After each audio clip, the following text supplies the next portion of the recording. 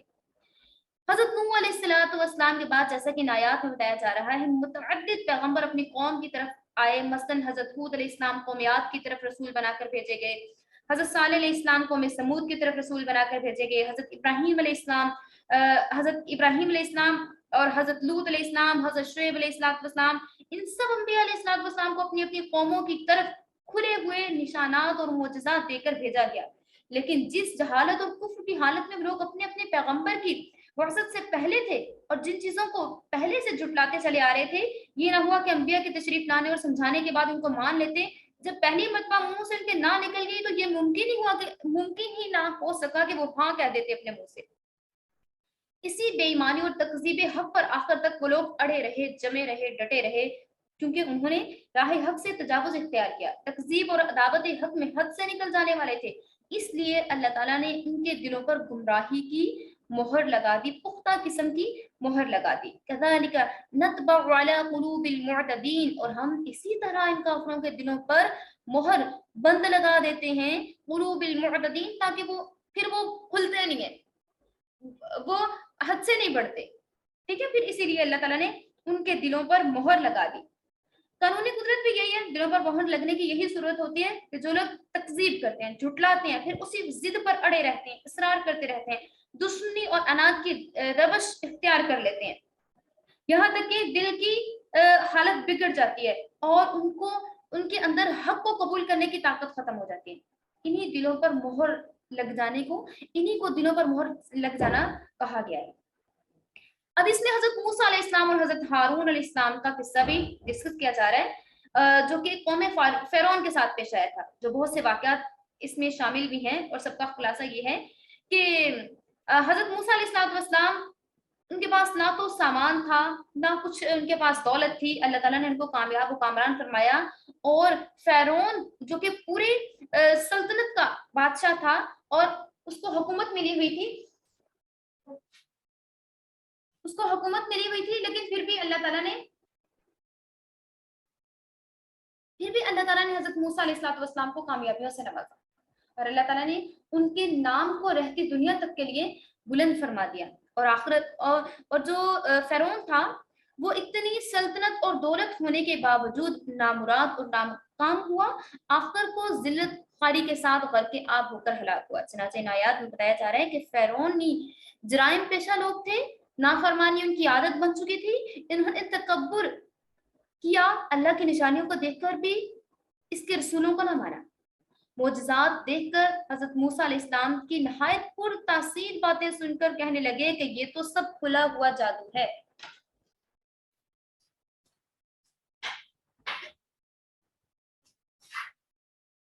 ان کو لگتا تھا کہ حضرت موسیٰ علیہ السلام اگر اتنے معجزات دکھا رہے ہیں اللہ تعالیٰ کی طرف سے، یہ سب کھلا ہوا جادو ہے، کیونکہ ان کے خیال میں تمام ایسی چیزیں جو کہ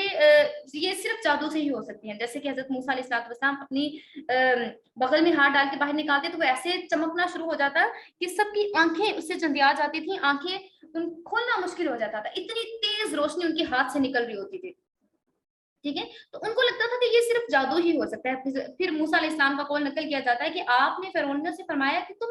حق کو جادو کہتے ہو، کیا جادو ایسا ہوتا ہے؟ کیا جادو کرنے والے نبوت کا دعویٰ کر کے حق و باطل کی کشمکش سے کامیاب نکل سکتے ہیں؟ سحر اور معجزے میں تمیز نہ کر سکنا ان کو